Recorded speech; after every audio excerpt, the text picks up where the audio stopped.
Cyklen er et gammelt transportmiddel. Det har været kendt i flere hundrede år. Men hvordan virker den? Cyklen består af 2 hjul, et cykelstyr, 2 pedaler,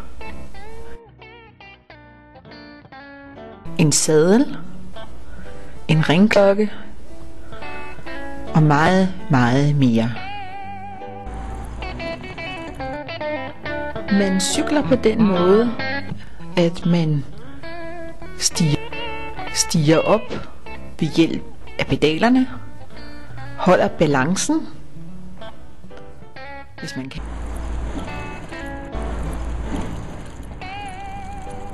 og drejer på pedalerne med fødderne, så cyklens hjul drejer rundt. Man styrer ved hjælp af styret,